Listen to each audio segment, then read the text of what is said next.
फैज़ महल खैरपुर सिंध जी तारीख़ ऐं सक़ाफ़त जो हिकु रोशन बाब आहे। हीअ आलीशान महल खैरपुर जी दिलि में मौजूदु आहे ऐं तालपुर ख़ानदान जे हुक्मरानी जे शान व शौक़त जो अक्कास आहे। फैज़ महल 1798 ईस्वी में मीर सोराब ख़ान तालपुर तरफ़ां तामीर करायो वियो हो।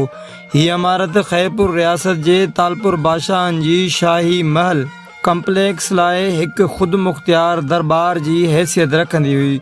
उन वक़्तु हिन खे लखी बंगलो या ताज महल बि सॾियो वेंदो हो, छो त उन जी तामीर ते लखनि रुपयनि जो ख़र्चु आयो हो। तालपुर ख़ानदान जे आख़िरी हुक्मरान मीर अली मुराद ख़ान तालपुर ऐं संदसि पुट अॼु बि हिन महल में रिहाइश पज़ीर आहिनि। फैज़ महल हिकु ॿ माड़ इमारत आहे जेका लाल सिरनि सां ठहियलु आहे।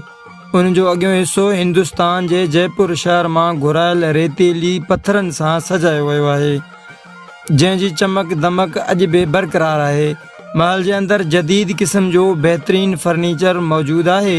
विचों हाल दरबार ऐं सरकारी तक़रीबनि लाइ इस्तेमालु थींदो हो, जंहिंमें रोशनदान ऐं नादर शयूं रखियल आहिनि। महल में काठ जो नफ़ीस कमु ॾिसण जहिड़ो आहे, जंहिंमें दयार, सागवान ऐं चिलगोज़ी जी काठ इस्तेमालु थियल आहे।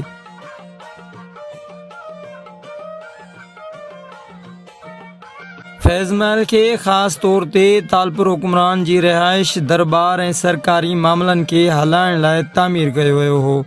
उनमें हुक्मराननि जी रिहाइश गाह सां गॾोगॾु दरबारियुनि लाइ 16 इंतज़ार गाह, वेटिंग रूम्स, डाइनिंग हॉल ऐं शाही महिमाननि लाइ महिमान खाना शामिल हुआ। उनखां अलावा शाही हाथियुनि ऐं घोड़नि लाइ अस्तबल हाथियुनि खानो बि हिते मौजूदु हो, जंहिंजी जाइ ते अॼु अंब जो बाग़ आहे। मौजूदा हालत ऐं सियाहती अहमियत पाकिस्तान ठहण खां पोइ हिते कानून साज़ असेंबली जा इजलास बि थींदा रहिया आहिनि।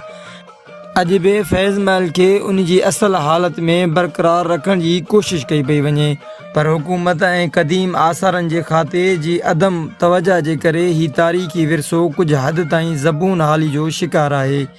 फैज़ महल खैरपुर जी सभ खां अहम ऐं सियाहनि लाइ पुरकशिश इमारत आहे। हिन जे शाही बाग में बहितरीन क़िस्म जा लान ऐं मुख़्तलिफ़ क़िस्म जा गुल पोखियल आहिनि। महल जे चौधारी तोहफ़ूं बि रखियल आहिनि, जेके उन जे तारीख़ी अज़मत जी यादि ॾियारनि थियूं।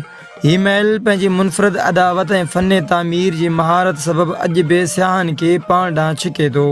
हीअ इमारत न रुॻो तालपुर दौर जी शाही ज़िंदगी जी अक्कासी करे थी, पर सिंध जे तारीख़ ऐं सक़ाफ़त खे सम्झण लाइ बि हिकु अहम ज़रियो आहे।